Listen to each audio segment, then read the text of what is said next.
Welcome to today's MIT Starr Forum and Focus on Russia series. I'm Carol Saivetz. I'm a senior advisor at the Security Studies program at MIT. And we're here to discuss the subject that's on the front page of every newspaper around the world today, the Russian-Ukrainian war. We're really going to dive right in, but just a few housekeeping notes. I'd like to thank our sponsors, the MIT Center for International Studies, the Security Studies program, and MIT Russia. We will have a Q&A at the end of the talk, and so please use the Q&A function in the Zoom, and then you'll type in your questions. There are over 500 people registered at the moment, so we may not get to all of the questions. And now to get to the main attraction, I'd like to introduce our speaker today, Josh Yaffa, who is the Moscow correspondent for the New Yorker magazine and the author of Between Two Fires: Truth, Ambition, and Compromise in Putin's Russia. He has recently left Ukraine over this past weekend, and he has been covering the war from Kiev. In fact, out today in this week's New Yorker is his latest piece entitled The Siege. So Josh, I'm turning it over to you. Thanks so much for the introduction, and glad I could be with everyone today to talk about what indeed seems to be, just about the I don't know, most important event going on in global affairs today, but one that certainly seems to have captivated a lot of interest and concern and horror, I think, all understandably. And happy to share what I've seen and what I think I've come to understand, or at least believe I've come to understand about this war, both from my time based in Moscow, as well as my time on the ground in Ukraine, a place I've been going to and reporting from, not just in past months, but really going back 10 years. So I've had a chance to observe Ukrainian politics and Ukrainian society evolve, as well as Russian. For me, the story begins, though, we can go back to, I don't know, Middle Ages, the collapse of the Soviet Union. I mean, there's lots of sort of original historical points we can go to, but I want to pick up the story much more recently in the fall and winter of last year, when we started to read reports of Russian troop buildup on the border with Ukraine. And we saw the first intelligence assessments suggesting that this was indeed an invasion force. At the time, I was reporting from Moscow and trying to speak with knowledgeable and smart people in the foreign policy world and political world about what exactly was going on and what were Russia and Putin's intentions.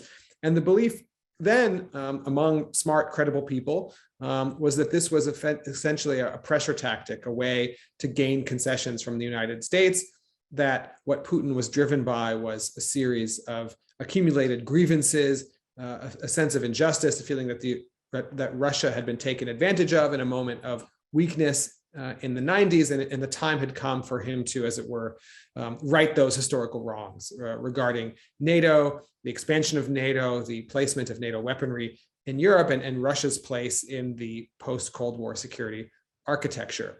And the people I spoke to in Moscow seemed to think that it was working, that by essentially pantomiming or threatening war, Russia was getting the United States to talk about issues that otherwise the US had ignored for 20 years. And so I left Moscow for Kiev in early February with definitely an ominous sense, a kind of a bad feeling in my stomach that this could end disastrously, but nonetheless feeling like the in-the-know people in Moscow thought that invasion was not plan A. That definitely was on the table. It wasn't something people were excluding, but thought that at the end of the day, Putin would prefer to achieve some gains, as he understood them, through negotiations. Yes, negotiations at the barrel of a gun, but that invasion was not plan A, but a kind of plan B.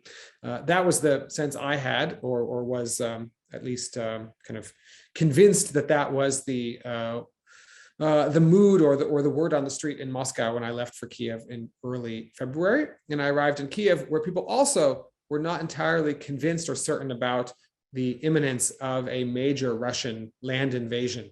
No one in Kiev, or really across Ukraine, was naive or in any way Pollyannish about the nature of the threat from Russia, and certainly Putin's vision for Ukraine and his intentions regarding Ukraine. People understood quite well what kind of Russia represented, both as a political and military force going back to 2014, the annexation of Crimea and the outbreak of war in Donbass. So there were no illusions there, but nonetheless, the idea of a multi-pronged full-scale land invasion also seemed effectively so crazy or so hard to fathom that it was indeed difficult for many in Kiev, I think including many in the country's political leadership. It sort of made no sense, even as people, not just in terms of kind of objectively or kind of as Ukraine saw the world, but even as Ukrainians understood how Putin saw the world. It just didn't even seem to fit in his kind of calculus or history of behavior. So it was something that was really hard to wrap your mind around. If anything, people were prepared for an extension or continuation of the Donbass war, that perhaps if military conflict broke out, if Russia were to invade, it would happen first in the east, in the Donbass region. That changed, I think, in a lot of people's minds on the 21st of February, when Putin gave an hour-long speech, a really rambling but terrifying speech outlining his own understanding and interpretation of Ukrainian history, or rather lack thereof, expressing his belief based off of obscurantist and really conspiratorial readings of history, but that in fact, Ukraine wasn't really a country, or at least not a legitimate country, but rather an assemblage of territories gifted to it by the Bolsheviks, drawing a bit from Austro-Hungary, drawing a bit from the Russian Empire.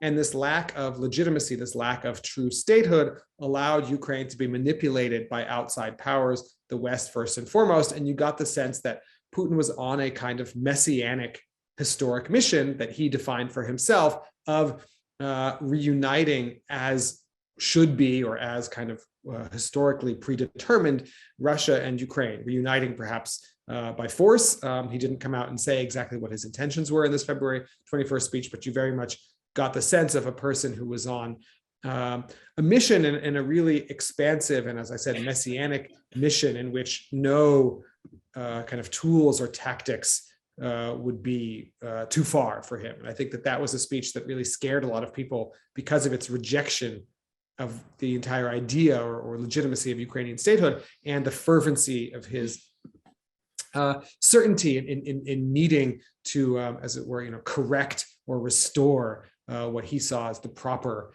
history, the proper historical relationship between Russia and Ukraine. And that's when I and many people around me started to think that indeed his ambitions were in fact quite broad, and his willingness to use extreme tactics, including large scale military force to achieve them, was also indeed quite possible. The war for me began in the small hours of February 24th, really the night of February 23rd into 24th. I had gone to Kramatorsk in the Donbass, thinking that indeed the conflict, were it to begin, would in fact start there and sort of inch its way out of the Donbass. And so I was in my hotel room in Kramatorsk when I got a text message just after midnight from a experienced journalist friend and colleague in Ukraine who said that the bombing starts tonight. That rumor quickly spread around much of the journalistic crowd, and not only it was a rumor that really spread that evening, midnight, 1 a.m., 2 a.m. And by 4 or 5 a.m., I think few people, at least in my crowd, few of my friends and acquaintances were sleeping when at 5 a.m. The bombing started. There were multiple strikes in Kramatorsk that woke me up from a kind of half sleep at 5 a.m. And I immediately ran downstairs, opened up my phone and saw that it wasn't just Kramatorsk being bombed, but Kharkiv, Kiev, even cities in the west. Missiles were falling all over the country in short order. At daybreak, tanks and armor and troops were entering Ukraine from all sides, from Crimea, from the south, from Belarus, from the north. And indeed, the scenario of a large-scale invasion had come true. The scenario that seemed crazy to me and many other level-headed analysts was in fact the one that Putin had chosen and seemed to have been preparing for all along. From a military perspective, it looked like, well, in hindsight, I think we can say that what Putin had been planning on is what one former defense minister of Ukraine said to me was a kind of raid, a sort of special operation, a quick lightning strike in which Russia would, with air and missile strikes, destroy Ukrainian military infrastructure and then send in a quick, light, nimble, rapid assault team to seize Kiev, which supposedly was supposed to happen with little resistance. But this doesn't work, of course. We see in the early days of the war that Ukrainian defenses are much stronger than Russia had counted on. I think maybe even stronger than many officials and politicians in the West had imagined would be the case. Cities do not readily fall. Not only does Kiev not fall, but Kharkiv, which is under incredible and really horrific bombardment, doesn't actually fall. Doesn't end up in the possession of Russian forces. And I think most surprisingly for Russia, Zelensky stays. This plan, among other assumptions, seemed to be predicated on the idea that at the first shot, at the first missile strike, Zelensky would run off. Putin clearly didn't take him seriously as a politician or a statesman, and thought that perhaps continuing or extending his understanding or his imagination of Ukraine as something less than a coherent, legitimate country. Therefore, he seems to have thought that Zelensky was sort of less than not just a legitimate but credible president who would disappear at the first appearance of struggle or conflict, and that didn't happen. Ukrainian defenses held up, Ukrainian society held up, rallied around the country, rallied around Zelensky in ways that I think were very surprising for Putin. And Zelensky himself showed real courage and determination in staying in Kiev and almost taunting Russia and taunting Putin with his own dedication and bravery by releasing a series of videos showing him in the capital, showing that he wasn't cowering or running from the Russian assault. Where we are 3 weeks later, I don't want to minimize the challenge and certainly not the tragedy for Ukraine. We can talk about and should talk about the absolute horrific destruction of this war, especially in places like Kharkiv, extraordinarily a city rich in history, beauty, culture, a really Russian city, or Russian-speaking city that has been turned into something resembling Stalingrad, with its central square hit in cruise missile strikes and its residential areas, carpet bombed, or Mariupol, which perhaps some people are familiar with, a city on the sea of Azov, crucial in a strategic sense for Russia, building the so-called land bridge to Crimea, to seizing territory that will give it land access to Crimea rather than merely sea access. But the stories coming out of Mariupol are absolutely tragic, with just indiscriminate, wide-scale bombing of civilian areas. In fact, it's hard to even call that bombing indiscriminate. It seems, in fact, actually a purposeful strategy on the part of Russia to terrorize and demoralize the civilian population, so that one imagines that the strategy, however cynical and immoral it may be, but to erode the Ukrainian spirit of resistance, the fighting spirit, so that the population begs the political leadership, Zelensky and his administration, to reach a deal, any deal with Russia, because they are so exhausted and brutalized by the fighting. And that switch represents, or on the Russian side rather, from this kind of raid, as the former defense minister called it, to this wide-scale terrorization of the civilian population and bombing of civilian areas. It represents a switch in tactics. I think that the Russian military leadership, and perhaps the political leadership here, who's guiding the operation, has clearly understood that the first plan didn't work, and they've switched to a really I think dark and much more costly, certainly in terms of human lives, approach that we're now seeing unfold. I don't know if it's working. It is working in the most kind of immediate and horrific and tragic sense, in that civilians in civilian areas are suffering immensely.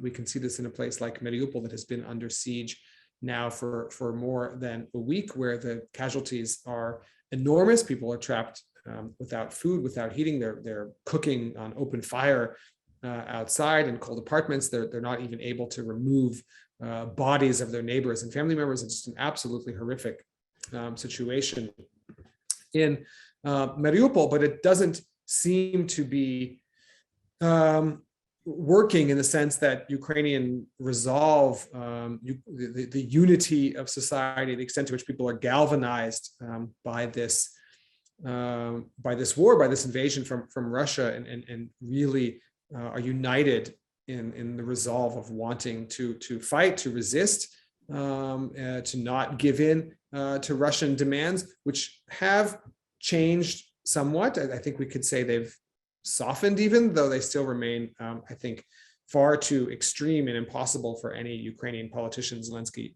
himself included, to agree to. Gone is the notion of so-called denazification that Putin mentioned on the first morning of the invasion. I and many other analysts understood that to be a kind of code word for regime change, that Putin, considering and often calling in recent months and years the Ukrainian political leadership to be Nazis, neo-Nazis, and so on, that denazification was essentially code for removing that leadership, Zelensky included, and installing a new pro-Kremlin, essentially puppet regime in its place. That talking point has not featured in Russian demands of late, but we do see a continued insistence on Ukrainian recognition of Crimea, recognition of the Russia-backed rebel breakaway territories in Donetsk and Lugansk, and it would presumably also entail Russia wanting to enshrine what territorial gains it has made in the south. For example, Mariupol, Kherson, the first major city to actually fall completely under Russian occupation. And I think those remain really political non-starters for Zelensky and for Ukraine as a whole, given the fact that the Ukrainian military is still holding off Russia from, for example, encircling, let alone seizing Kiev. Kiev, I think, remains the chief prize in this war. That is the center, of course, and seat of politics, and any plan to try and remove and replace Ukraine's political leadership would have to involve the taking of the capital, and Russian forces don't seem that much closer to encircling, as I said, let alone taking Kiev as they were some weeks ago. The war there really seems to have stalled, even as it's progressed in the east and the south. But even in the south, if we look at a city like Kherson, like I said, the first and so far only major city to actually be occupied by Russian troops, cities like Kharkiv, Mariupol, they're being absolutely devastated from the sky and from artillery strikes, but there aren't actually sort of Russian troops in the city. We can't say that those cities are under the control of Russia, even as they've been absolutely devastated, if not demolished, by Russia. Kherson is that rare example. But what we've seen there over the past week are daily demonstrations of thousands of people coming out into the streets, chanting, Kherson is Ukraine, chanting for the occupiers to go home. And I think that presents a real political challenge for Russia. Another part of the plan that has not turned out to be true is that Putin estimated, or was kind of presented to him by his security and intelligence chiefs, that it would be easy to pacify, especially towns and cities in the east and west, and that Russian soldiers could roll in with little resistance and the population would sort of go along with whatever new alternative political regime Russia installed. Kherson is showing that that's not the case, and that managing these territories is going to be an extraordinarily difficult and I think dangerous task for Russia going forward. And even in the kind of best case scenario that Russia continues to extend its territorial domination over new cities, I don't really see a political solution. I instead see a kind of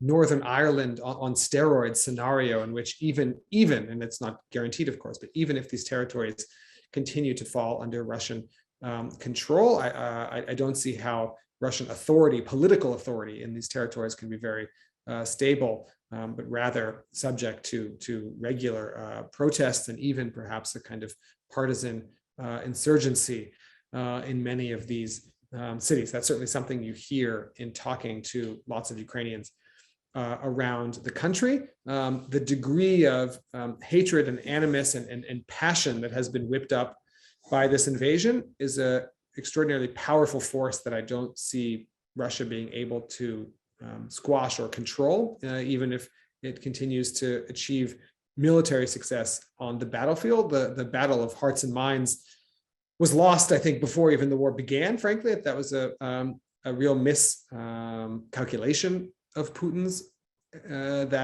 imagining that Ukrainians didn't have much faith in their own government, didn't see themselves connected to the state, and therefore wouldn't mind or wouldn't resist if Russia came in and installed a new state or created a new state essentially by force. That's not turned out to be the case. There's real, like I said, the rally around the flag effect has been palpable and powerful, and I just don't see a workable political solution for Russia, regardless of what the military situation is on the ground.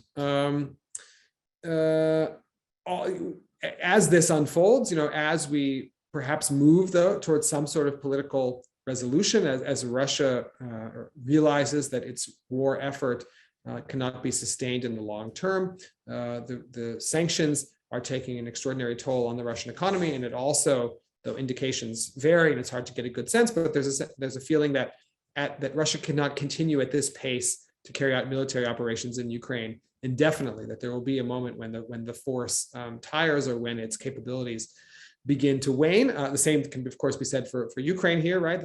Russia's not fighting in a vacuum, but also inflicting serious losses on Ukraine's military potential. But that if this war continues to go on for as many weeks as it already has, that Russia may be compelled to go for some sort of negotiated solution. But in the meantime, I think the logic of the fight suggests something really dark, which is that Russia will be compelled, or Russia feel the sort of tactical necessity to try and push as hard and fast as it can to try and secure more territory, to subdue more Ukrainian cities. And the way it's going about doing that, if we look at places like Kharkiv and Mariupol, is with this really terrible campaign of bombing, artillery shelling, and missile strikes. And I'm afraid that the human toll of this war is only going to rise, that even as Russia perhaps is losing momentum, it can try and overcome for that lost momentum by lobbing more and more armaments and munitions into Ukrainian cities, which of course will make the human toll of this war continue to rise. For my story in the New Yorker this week, I visited a children's hospital in Kiev, which has received many victims, children, and not only, from the fighting that is happening mainly in the outskirts of Kiev. Like I said earlier, Russian forces haven't really entered except in some early raids that were happening in the first days of the war. But since then, Russian armor and Russian big military formations have not entered the center, but are held to the north and northwest and a bit to the east. But in those villages, places like Irpin, Bucha, Brovary, fighting has been really, really nasty with grave implications for civilians. And at this children's hospital, I walked around the wards with one of the doctors there and stopped in to see some of the victims of this war, which really sort of brought home the scale of the tragedy and scale of the horror. And I'm afraid, in closing, at least in my opening remarks, that I'm afraid things will get uglier before they get better. I don't think this war will end the way that Putin imagined it would when he ordered the invasion and when it began. But I think between now and however this does end, there is going to be a lot more suffering and tragedy for Ukraine, but also potential real catastrophe for Russia as well. I'll end my opening remarks there, and we'll be happy to continue the conversation and answer questions, whatever is interesting and important to you. Thank you. So thank you, Tosh. That was really an amazing overview of what's going on. I'm Elizabeth Wood. I'm faculty at MIT in Russian history and history of the region. And Carol and I are both going to take questions from the audience. I want to start with a question, though, of my own. I loved your comment about Northern Ireland on steroids. And I'm curious if you will comment on the Ukrainian Resolve has been really extraordinary. Everybody is noticing it. Tell us, what are the words that Ukrainians are using? What do they say? Especially not just what do they say about, Slava Ukraini, praise to Ukraine, but what are they saying about what they think will happen if Putin takes over? What's their vision of the Russian takeover? I think that viewers will need to hear, how bad do they think it will be? Clearly, they're fighting very hard. What are you hearing from them about this conflict? Well, what has struck me is just, and this is not surprising, I guess, but it has nonetheless made an impression on me, was just the degree of anger, hate, just real visceral kind of white hot hatred for Putin and for Russia and for Russians. I mean, a real sense of an irreparable for generations rupture between the two countries, and I don't think that wound is going to heal anytime soon. I think is sort of understandable, right? I don't why would one expect it to, given the horror of the last weeks. But there's just an absolute kind of resolute, very clear, I think, opinion or vision among, frankly, most of the Ukrainians I spoke to, and these are people who I didn't necessarily even push or ask pointed questions of, right? The kind of question you just asked me, I didn't even have to put it that directly. All I had to do is kind of show up and open my mouth, or just say, how are you? Can we talk? And just a kind of, just waves of anger and hatred poured out, and just a real sense that that Ukraine was sort of never going to look at Russia the same way, and sort of never going to acquiesce to live under kind of Russia's dominion, whether directly or via proxies, sort of installed by Russia, kind of extension of the Donetsk and Lugansk scenario, in which these kind of so-called Russia-backed rebel territories, are actually very much managed by the Kremlin, with hand-picked Kremlin figures in place. That I found almost no one in Ukraine who expressed any, not just kind of willingness to live under such a scenario, but a suggestion that the country would accept such a scenario. And so I think what you would see is real, essentially insurgent violence across the whole of the country. And it doesn't seem like Russia has frankly the kind of brute numbers to control such a thing. It has just enough troops and just enough armaments to destroy the country if it so chooses, and to kill a lot of Ukrainians in a way that will be really horrifying, and is horrifying. But they don't seem to have the resources to actually run a full-blown occupation of a country of 30 or 40 million people. They're not able to do it in Kherson, in one mid-sized city in southern Ukraine, where protesters appear to outnumber Russian security forces on the streets, and perhaps we may see a turn toward the use of violence and the use of terror in Kherson. But for now, at least in that particular city, there are plenty of very worrying reports about kidnappings and even executions of political leaders, activists, journalists in other cities in the south, and that model may be extended to Kherson as well. But for now, it seems like the Russians don't really know what to do. They don't really know how to administer Kherson now that they've nominally taken it over. And what does Russian kind of authority even mean in a city like Kherson if the city legislature, for example, passed a resolution saying that Kherson is Ukraine, and it doesn't want to become either a People's Republic or part of Russia. People are out in the streets every day. I don't mean to say this with kind of too overly rose-colored glasses on, right? I don't think that this suggests Ukraine can kind of hold off Russia indefinitely, or will keep Russia from destroying or from capturing much of the country and destroying it in the process. I think all of that is sadly very realistic. If we just look at Russia's its military potential and what it can do if it continues to employ the strategy of attacking and destroying and terrorizing civilian areas. It has the ability to do that. But I just don't see it having the ability to actually run a proper kind of political administration the day after. What happens the day after they, quote unquote, win the war in some military sense. And without a political solution, I think, as Americans remember well from Iraq and Afghanistan, military victories are pretty hollow. I don't remember, I'm no scholar of Afghanistan, but I don't believe the US military lost a single battle in the war in Afghanistan in 20 years. I don't think there's one single military defeat that America suffered in 20 plus years. But in the end, it all led to an extraordinary political defeat and humiliation. So I think there's a real lesson in that that applies to all conflicts, including this one in Ukraine. Okay, my turn. Okay, we have several questions in the Q&A that are all interconnected, and they seem to have that people are interested in what you think Putin's decision-making calculus was, with whom he consulted or didn't consult, as the case may be. And the connected question is, who can influence him now as Russia is suffering these losses in Ukraine, or as it plays to stalemate? And as you said, just, even if Russia conquers, they will not be able to hold, because it would take twice as many men to really pacify Ukraine. Whom is he listening to now, or will he listen to anybody now to take advice as to what's happening?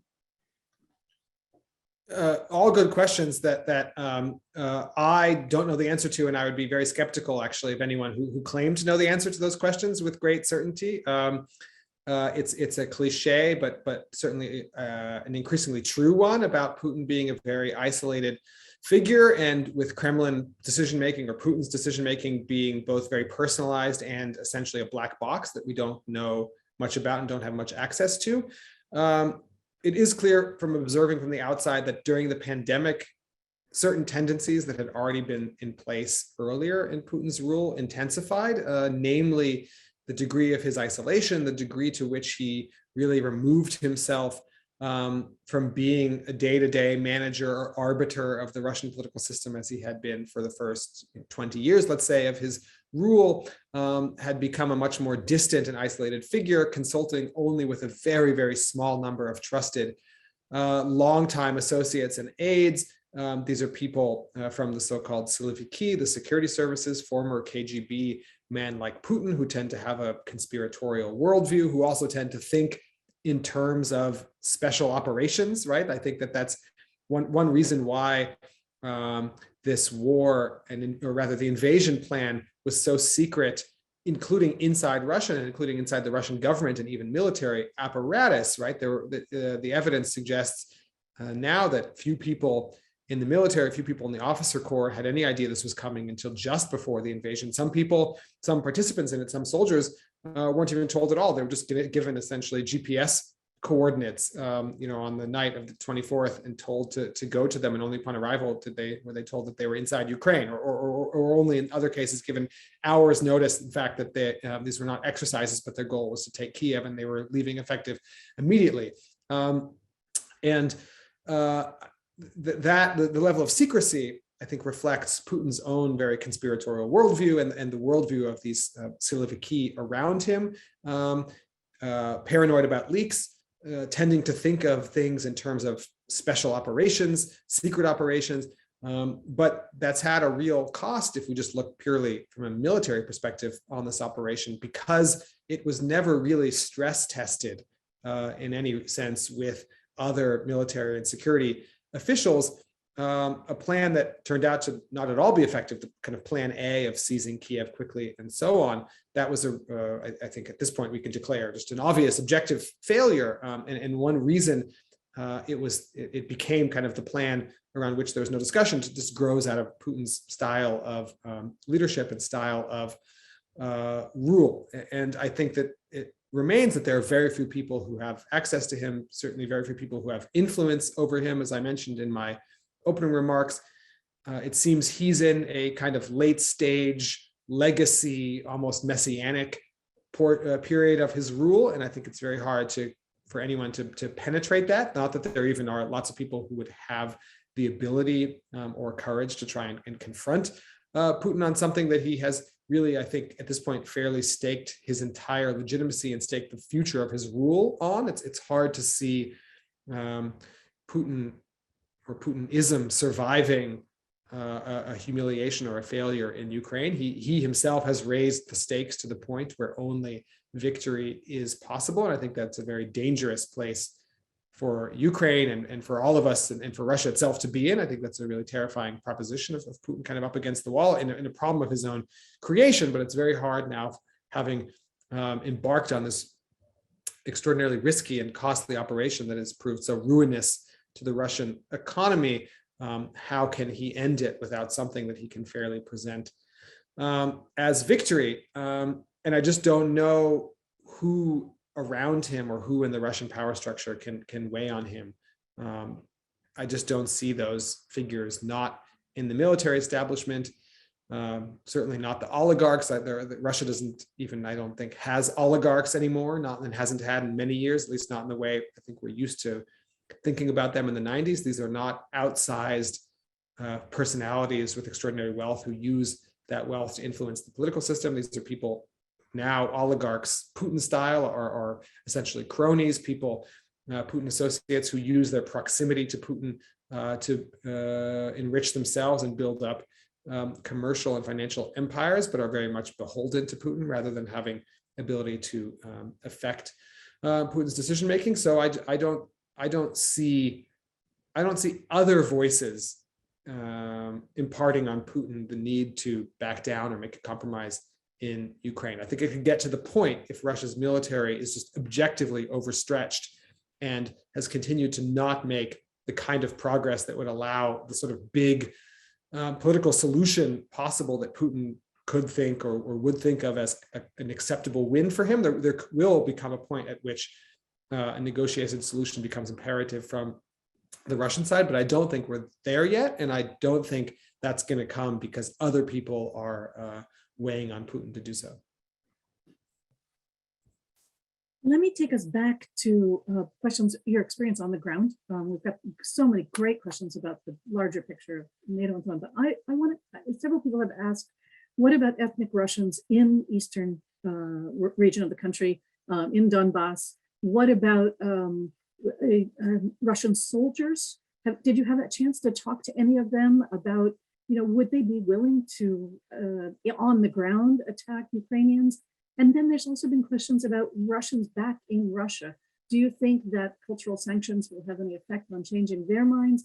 You've been in Russia and Ukraine now for quite a long time. You've written the whole, Between Two Fires. What's your take on again, when you talk to people who are known as Russians, where do they stand now? Donbass soldiers and back in Russia itself. So I'll start with the Donbass piece of it. I spent, I guess I mentioned in my opening remarks, I was in Donbass just on the eve of the war and at the start of the war. I've also been to Donbass many times since 2014. And I'm glad you asked the question, because I think this whole idea of geographic and linguistic separation is, well, if not a myth, at least an exaggeration, and that language is far less determinative, or really not determinative at all in terms of political attitudes in Ukraine, and that that's not just true in Donbass, but that's true in Kiev, which in my experience is more a Russian-speaking city than a Ukrainian-speaking city. Plenty of my Ukrainian friends in Kiev speak Russian to each other when we're out, not just for my benefit. I speak Russian. I understand some Ukrainian, but I don't speak it so well. But these are friends in Kiev, not somewhere out in Donbass, who on a night out on the town are speaking Russian to one another. But that sort of means absolutely zero about their enthusiasm or affection for Russia, the state, let alone Putin. These are people who, journalists, activists, Ukrainian politicians who are resolutely, whose whole kind of personal and civic definition and presentation is based around being in some way kind of anti-Russia, anti-Putin. And in Donbass, I think it's equally messy and non-determinative, this language question. There were pockets of support for Russia in 2014. That was a mixture of, I think, nostalgia, people being frustrated and disappointed with what 20 years of Ukrainian independence had meant for them in Donbass, economically, in terms of identity, sense of lost identity. And the other piece was just a kind of economic wishful thinking, this idea of the pensions in Russia are higher than Ukrainian pensions and so on. So there were pockets, genuine pockets in the Donbass in 2014 of people and communities that were kind of credulous enough to see something positive in the extension of Russia's dominion. But that's really changed if you just look at surveys and public attitudes, and anecdotally my traveling around Donbass, that since then you've seen a real growth of civic and kind of national identity in Donbass, of people thinking themselves as Ukrainian, language not meaning all that much, language speaking Russian, but that doesn't mean people are kind of affectionate for Russia, or certainly not welcoming the idea of Russia, say, invading, sending troops, absorbing parts of the Donbass. I found very little enthusiasm for that on the eve of this war. People, having lived through the war of 2014, and which never really ended, continued to all the way up until the moment of Russia's renewed invasion on the 24th of February.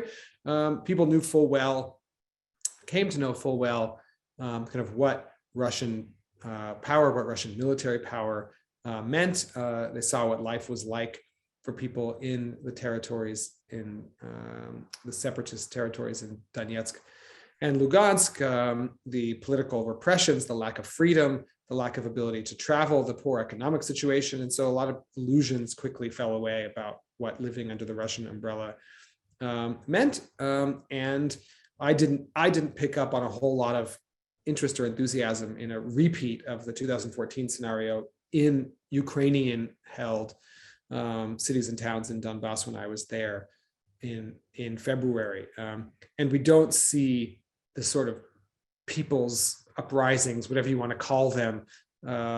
Russia hasn't had the ability to repeat now what it did in 2014, finding, even if a minority, but at least a critical mass of locals who are willing to kind of go along with the charade of holding a referendum or whatever the case might be.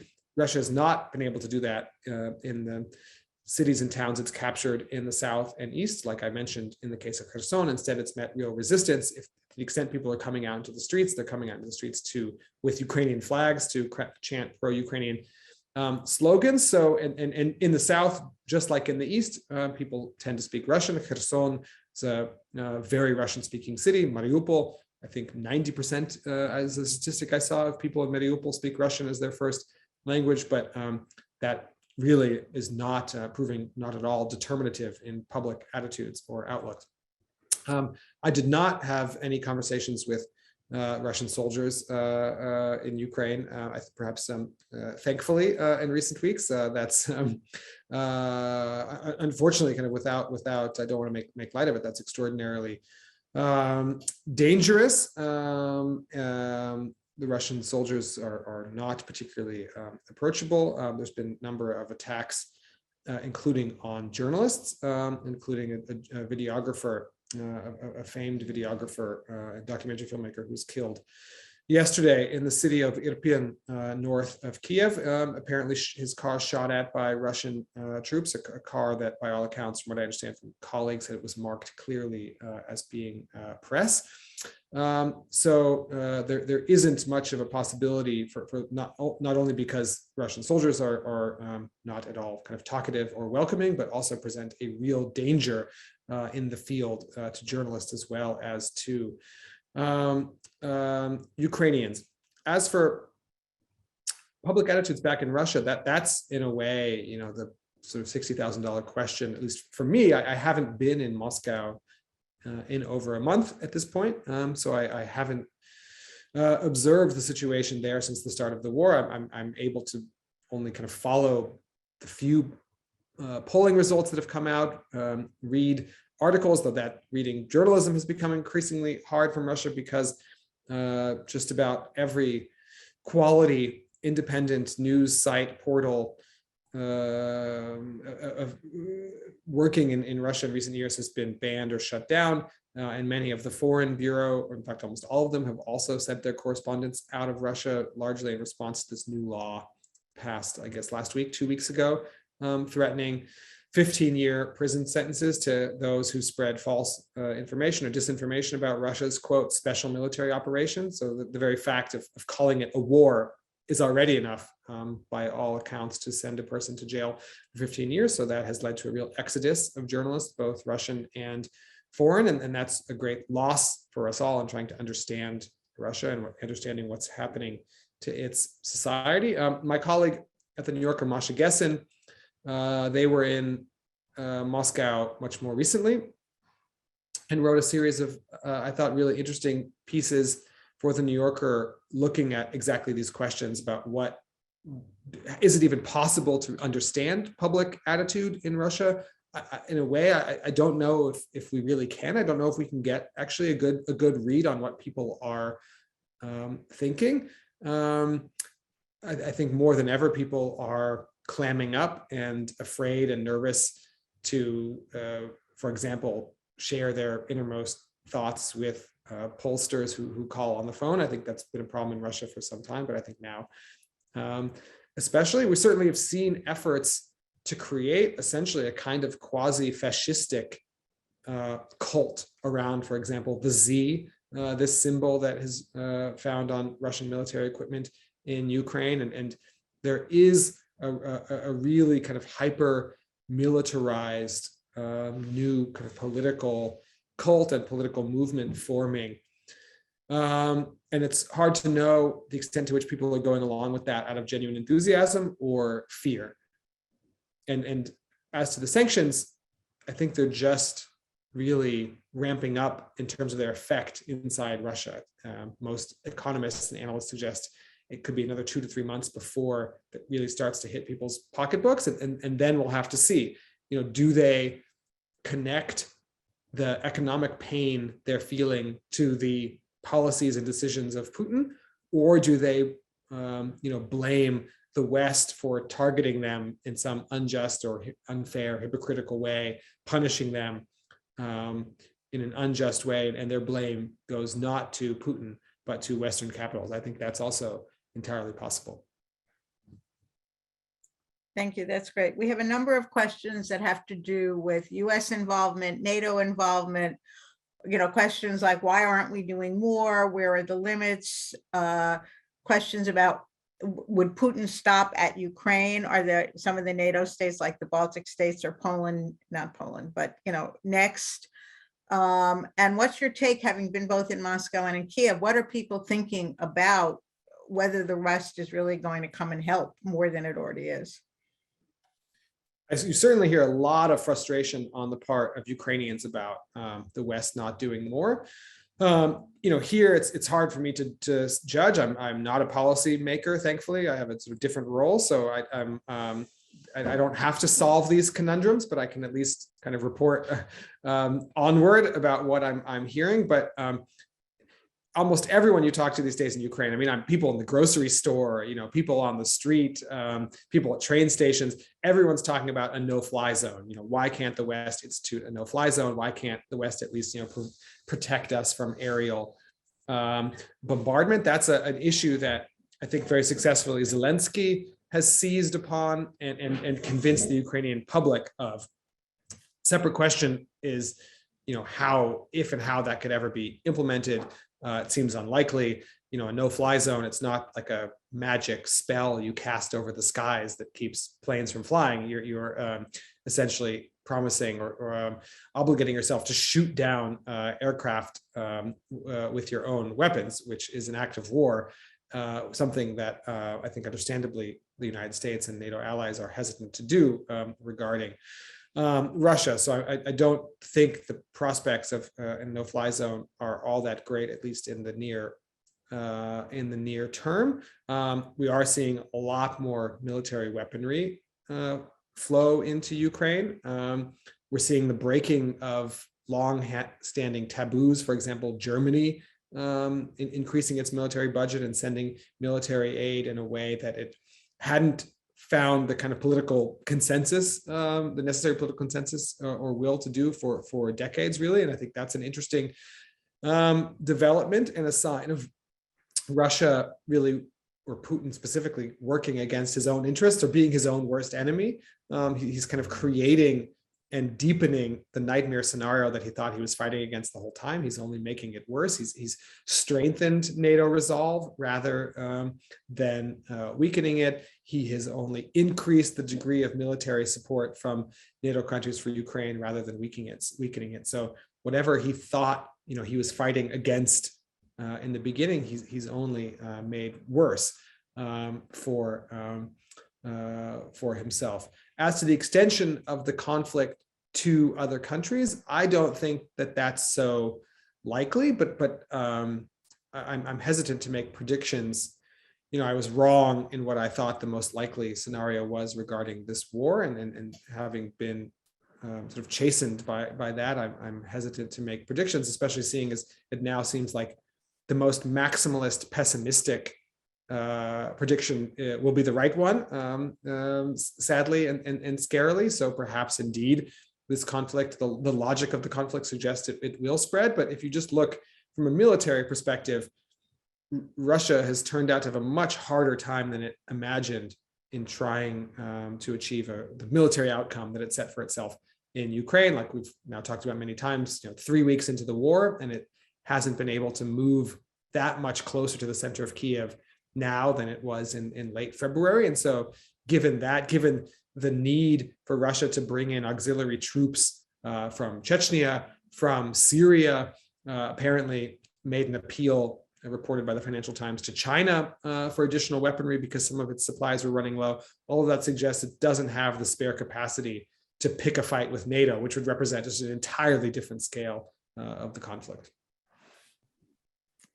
Which leads us sadly to the question of nuclear threat. A couple of questioners have asked, what do you think about, you've looked at Putin and people around him in your previous work. What do you think the likelihood of him trying to actually use nuclear weapons as opposed to just threatening? But also a very good question came in. How do people on the ground feel about that? Are Ukrainians worried about either nuclear weapons attacks or attacks on the nuclear facilities? How is that looking from the local perspective that you've just seen? I'll answer the second question first. People are absolutely freaked out about that. And I think Ukrainians, understandably, at this point, don't see any kind of limit. There's no upper limit to the kind of violence or terror that Putin is willing to inflict on them. And I think, understandably, there's nothing that Ukrainians think is off the table in terms of Putin's actions. And indeed, they may be sort of more right than other analysts looking from the outside who are trying to find, applying a sense of rationality or what they think to be Putin's interests, to be his calculations, to be no, he wouldn't escalate actually to that point. It's saber rattling. Well, some people thought, and myself too, at certain points, that what he was doing with Russian soldiers on the borders of Ukraine in December was saber rattling, but that turned out to not be the case. We should believe what our eyes are telling us, right? If it walks like a duck and talks like a duck, it's an invasion, perhaps we should apply that lesson going forward and take Putin seriously when he does things like put Russia's nuclear forces on higher alert.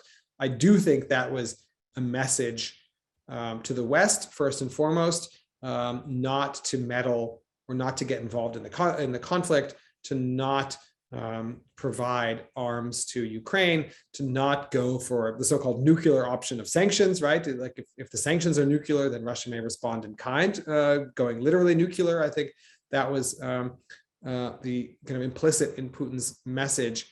I still think that it was more a kind of scare tactic, a kind of cheap scare tactic, right? The story of Russia's military for some time has been that it's conventionally weak, although it has undergone this very large and very public, much discussed modernization program, and people, I think, expected in a purely military sense for the Russian army to perform better than it has in Ukraine. But at the end of the day, Russian military doctrine calls for nuclear weapons as a kind of backstop in case of conventional defeat, if the conventional army can't hold. So I don't think we can rule out not so much like the nuking of Washington, D.C., but the deployment of a so-called tactical nuclear weapon, which would still bring us into an entirely different era of geopolitics. So we would be living in a new world the day after Putin used even a tactical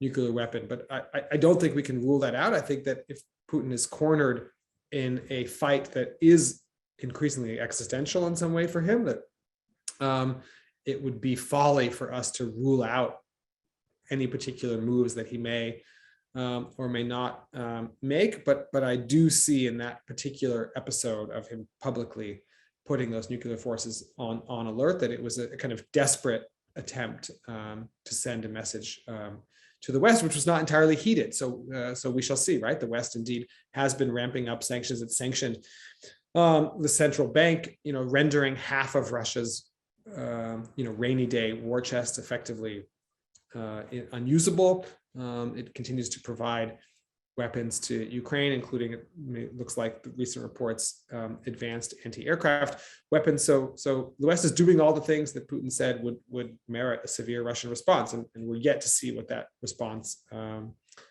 could be. But I think, given Putin's sort of state of mind and the stakes of the conflict that he's created for himself, we can't really take anything off the table. Great, thank you. We have a bunch of questions about the role of the Orthodox Church, which I find personally very interesting, because there is this ongoing dispute between the Russian Orthodox Church and the Ukrainian Orthodox Church. And there were people certainly in 2014 who thought that part of the original attack on Crimea and Ukraine was being spurred by the Russian Orthodox Church. So do you have any sense from talking to people, whether in Moscow or in Kiev, about how the role that the church might be playing, the role that the church could play down the road, maybe even helping, if not further hindering, any hope for peace, let me put it that way, or ceasefire? Right. The church is a central issue, especially in these notions of history and culture, and these countries, Russia and Ukraine, being these brotherly nations, as Putin often says, right? But in his understanding, brotherly has a certain kind of hierarchical implication, right? There is an older brother in that relationship whose almost kind of historic duty is to look after and take care of the younger brother.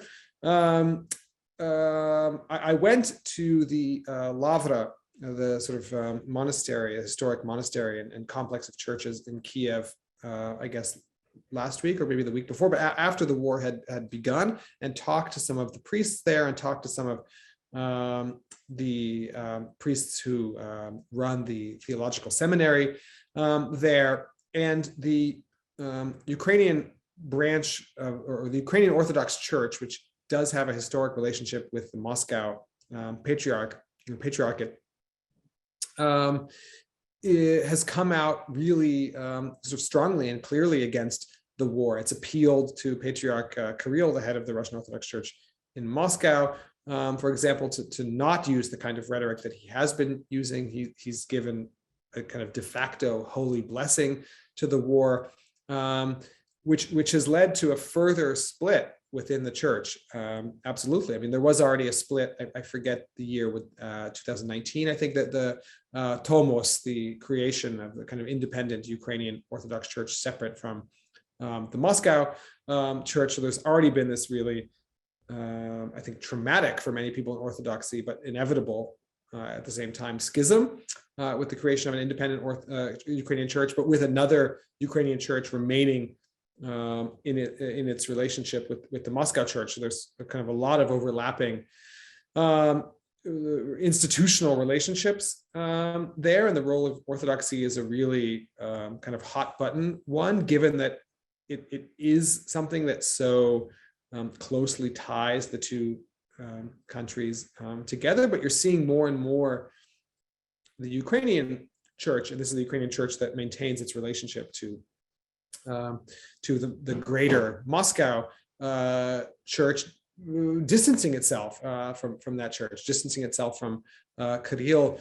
The portraits of Kirill have come down. The prayers at church services to sort of protect the patriarch have stopped being said by many priests, and you're seeing a further movement away from the Moscow Church. I don't know if it's quite a kind of going to be a repeat of the Tomos from 2019, a sort of formal splitting of the churches, but certainly a rupture in the relationship. The Ukrainian priests I spoke to in the Lavra did see themselves and position themselves potentially as being platforms for peace and platforms for dialogue. I know less about what's happening on the Russian side. The Russian Orthodox Church has become a very hierarchical institution under Kirill, who runs the Russian Orthodox Church in a similar way to how Putin runs the country. There is a so-called vertical of power in which priests are meant or sort of forced to comply with regulations and doctrine coming from the top. There was a case already of a priest, I forget in what Russian town, but who gave a sermon speaking out against the war, who's been reprimanded both by the church and now by the civilian legal authorities. So the price of speaking out, the price of deviating from Kirill's message, which again effectively gives a holy imprimatur to this war, remain high. So I'm not so hopeful that the possibility for kind of inter-church or intra-church dialogue being a platform for creating peace. I don't see a lot of movement there. And instead, I see, especially on the Ukrainian side, a real frustration, anger, and even rejection of the greater mother Russian church. So that, I'm so glad you answered that question, because I think, I guess a small follow-up question is, to what extent do you think the Russian Orthodox Church is actually behind Putin's vision of the greater empire, that they would then be able to take back the Ukrainian church? But a related question is, what about the negotiations? What are you hearing about Medinsky and Slutsky on the Belarus border, Lavrov in Turkey? Do you think that the Russians are bringing good faith to the table? Do you think that they have, we know that Medinsky has called Ukraine a historic phantom, and he has, Medinsky in particular has said that Ukraine is not a state, and that empire is the glory, is the destiny of Russia to be an empire. So what do you think? Are you hearing anything from your journalist colleagues about the possibility of negotiations operating in good faith? Is there anyone else who could negotiate? Are there any glimmers of hope there? So I think that the personalities involved in negotiations, frankly, are not that determinative, because especially on the on the Russian side, this really is the war driven by one man, and will be the war ended by one man, and whoever is on the ground in Belarus, or even Lavrov, the foreign minister, right, someone with nominally a great deal of authority, one would think.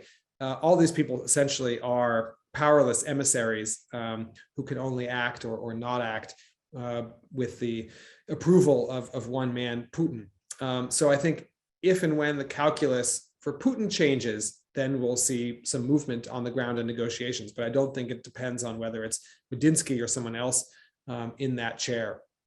And just to repeat, what I've said earlier is that I think there will be a point, and maybe we've already reached it, when Putin understands that Plan A didn't work.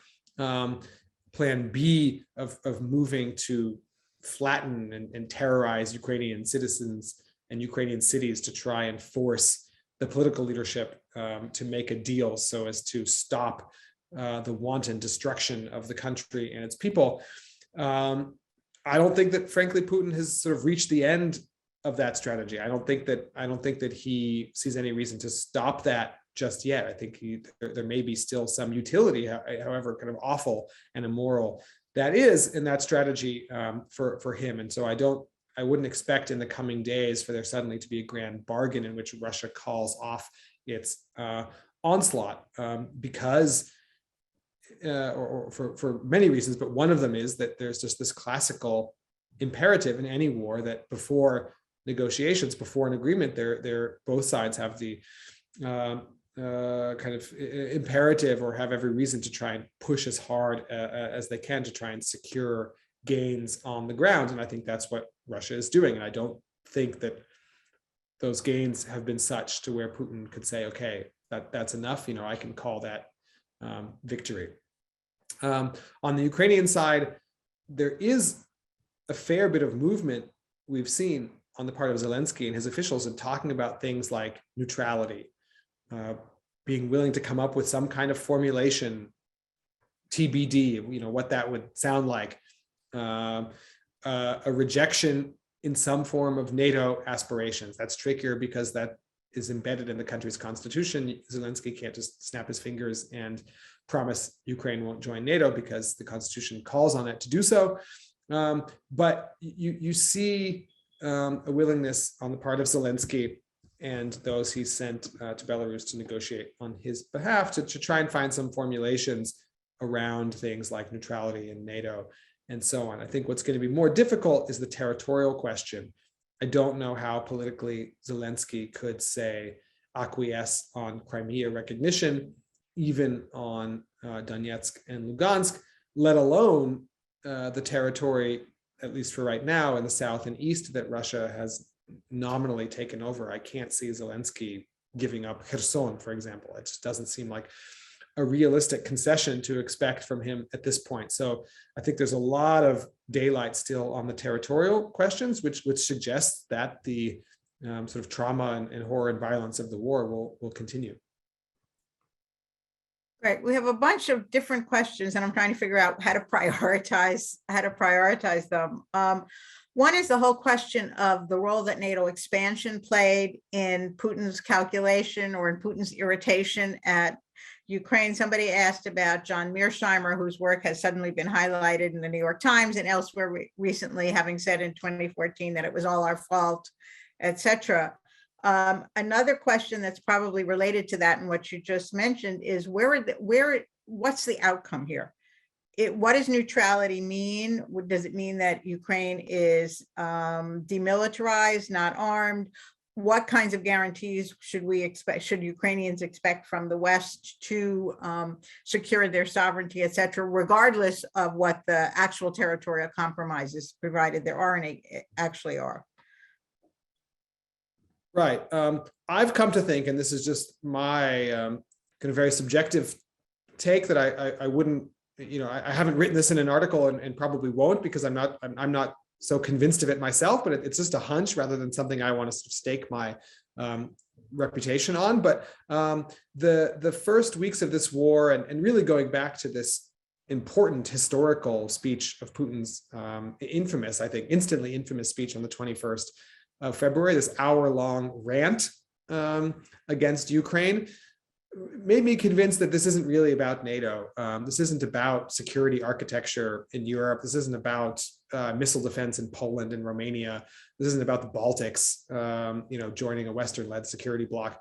This is about Putin's kind of dark conspiratorial obsessions about Ukraine and the kind of proper, in quotes, role that Ukraine should occupy vis-a-vis Russia, and the nature of that relationship, and the kind of ahistorical, in Putin's understanding, sort of form that relationship has taken in recent years, that Ukraine has been violating, as it were, the kind of just and proper role that it should play as Russia's neighbor, and it's incumbent on Russia to fix this kind of historical mistake. Again, this is me sort of parroting Putin's language here, but I think, or rather, I've become convinced that it's this really is about Ukraine and Putin's, as I've mentioned now a few times, really kind of conspiratorial, dark fantasies about Ukraine and its history, or lack thereof of history, and it's less about these sorts of security issues and security arrangements and blocks that have come up in the 90s and 2000s that certainly irritate Putin. I don't mean to downplay the degree to which something like NATO expansion has played to Putin's kind of darkest fears and fantasies, and perhaps was an additional trigger, but I don't think that's the heart of the question here. I think the heart of the question really is about controlling Ukraine, something that Putin seems to be convinced is kind of Russia's historical birthright, and the kind of correct historical form for that relationship to take. As to getting into more details about the nature of negotiated settlements, it's hard for me to say. It's hard for me to speculate. I don't know. I haven't done a lot of reporting on that. My reporting in Ukraine over the past month, especially in the first 2 weeks of the war. And this piece that I just published today in the New Yorker is really about what war has looked like and felt like for the people of Ukraine, people whose lives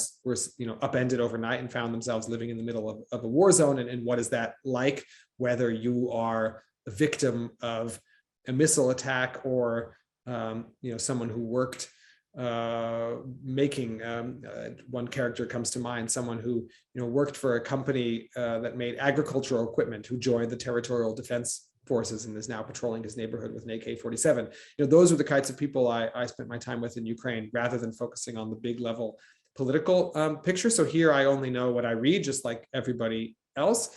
But I think that Ukraine and maybe even Russia is open to a degree of flexibility on things like the neutrality question. How will Ukraine's security and sovereignty be guaranteed?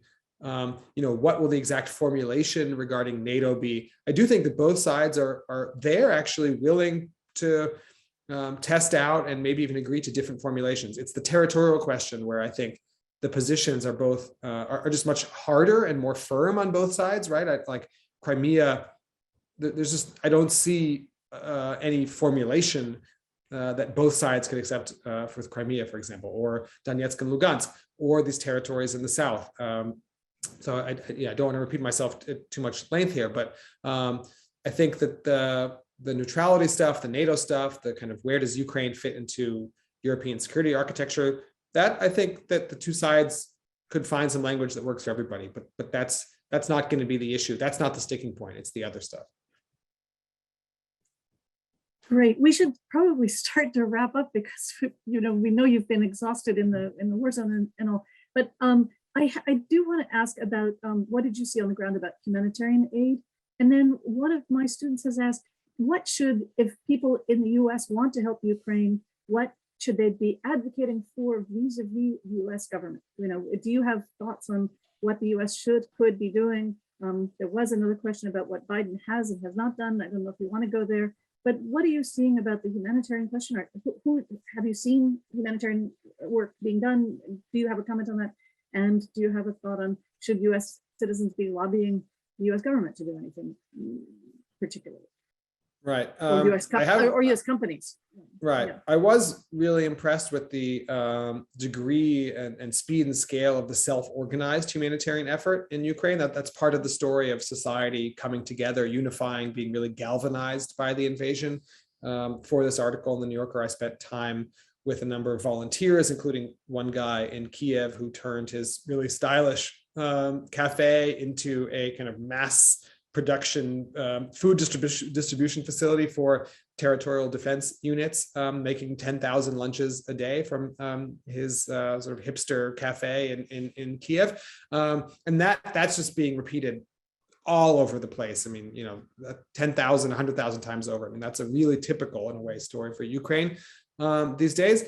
That's like the, I guess, inspiring part of the war, you could say, but that's sort of no match for something like the wholesale destruction of a city like Mariupol, the blockade of Mariupol, with Mariupol specifically under this blockade for more than a week, with no power, with no heat, certainly no ability for food or medicines to get in, whatever sort of self-organized grassroots humanitarian efforts are taking place elsewhere in the country. If the Russian military is bombing and shelling the city to the point of oblivion and not letting any aid get in, all of that is a bit moot, unfortunately. So I'd say that the picture is two-sided. This picture of a country really coming together, and everywhere I've gone, I went to another volunteer or donation center in Lviv.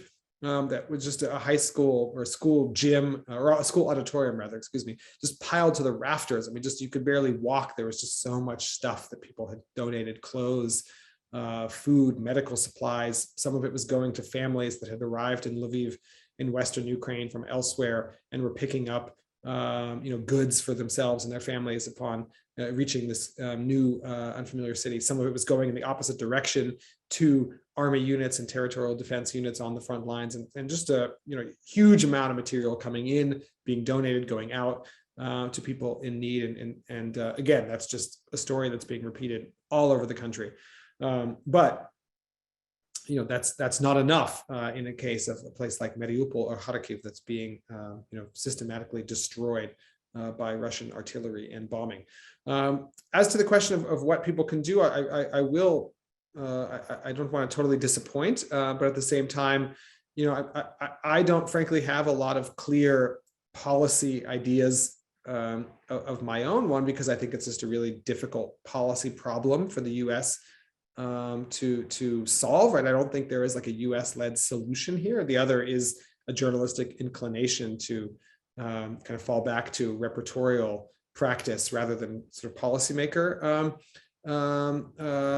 practice. What Ukrainians want, and this is not my, I'm not kind of endorsing this message, but I am passing it along because you hear it so regularly in Ukraine. Is weapons. I mean, there's just an unambiguous desire, and not just among political types, not just people in the Zelensky administration. I mean, people you meet at the supermarket, which still work in Kiev, people you meet, on the street, everywhere you might run into people. They want a no-fly zone. They want advanced anti-aircraft missiles. They want more fighter jets. There was this deal that fell through in which Poland was going to give Ukraine fighter jets, and then the United States was supposed to replenish Poland's supply of fighter jets. That deal fell through, but like that's what you hear from Ukrainians. That's above my pay grade to comment on what's prudent in terms of U.S. foreign policy, but it would be I'd be remiss in suggesting that what Ukrainians want from the U.S. is packages of cup of noodles. No, they want weapons, and I think that creates a real conundrum for the Biden administration. It'd be one thing if what Ukraine was asking for was medical gauze and canned soup, but that's not what they're asking for, right? They're asking for serious, heavy, advanced weaponry, and I think that has created a real political conundrum for the U.S. and NATO as a whole. Thank you so much. We probably have 20 more questions and could keep you for another 2 hours, but I know you're exhausted. We really appreciate your taking the time out of all this to answer our questions and to tell us about your experiences in Ukraine. Elizabeth, I don't know if you or I are supposed to be doing this, but our next event is in a month, and it's called The Soviet Collapse Reconsidered, and it'll be by Vlad Zubak, who is a scholar who's worked in the Russian archives and met and interviewed all the Gorbachev people to talk about why the Soviet Union fell apart. And of course, in light of the war in Ukraine, I think it'll be even more interesting. So Josh, thank you. Let me thank Michelle English and Laura Kerwin for doing all the technological stuff behind the scenes. And Josh, again, let me thank you. I know I bugged you last fall, please come and everything. And who knew? But this has really been a wonderful experience. And thank you for taking time for us. Thank you. It's my pleasure. Happy to be with everyone today. Thank you so much, Josh. And thanks to everyone for coming. I mean, these are obviously key questions. And thank you, Josh, for being on the ground. Best of luck to you. Stay safe. Exactly. Thank you. Right.